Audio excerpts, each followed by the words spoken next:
So consider the figure that's associated with this problem, and let's consider some of the energies involved.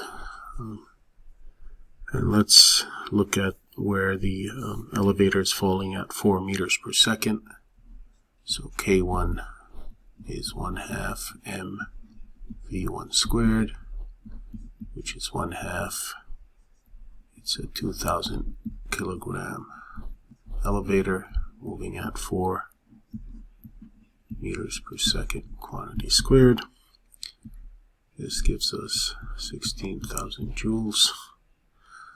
U1 is where the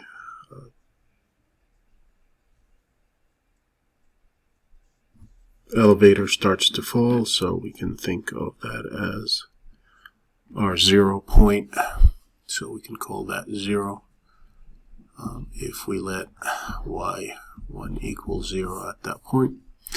And U elastic is also 0 since we don't have any spring compression. Right? It didn't come in contact with the spring yet. Now at U2, at point 2, which is when the elevator stops moving, then we know that K2 is 0, and then we have U2, let's call this elastic 1. U2 is going to be mgy2, and U elastic 2 is going to be 1/2 k x2 squared. Right? And if we plug in these values, the mass again is 2,000 kilograms. G is 9.8 meters per second squared. It falls down for 2 meters. So that gives us about negative 39,200 joules. And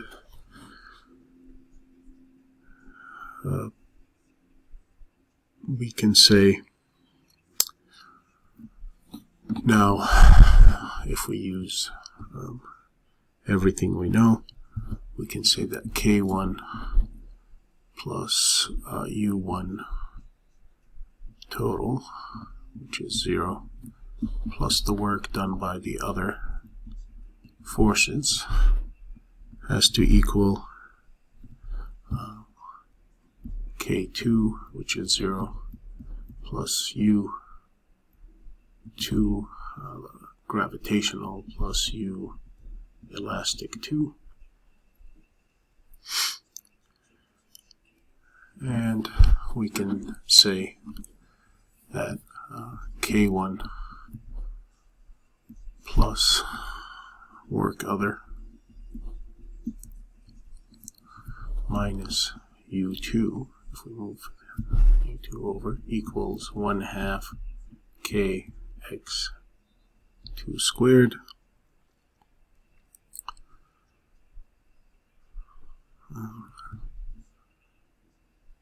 And this then becomes that K is 2 times K1 plus work other minus U2 over x2 squared. And let's note x2 is nothing more than the compression of the spring, so it is the distance in the y direction again that the spring is moving. And if we plug these values in, we get 2 times 16,000 joules. The work done by the other forces were given as 17,000 newtons, and it's moving for 2 meters, so this is 17,000 newtons times 2 meters. That's the work done by the other force, minus m, which is 2,000. Did we find E2 already? I forgot. Yes, we did. Minus 39,200 joules. And it's a negative all over x2, which is negative 2 meters squared. So this gives us about 1 point. So this equals 1.06 times 10 to the 4th Newton per meter. And that will be the answer for the spring.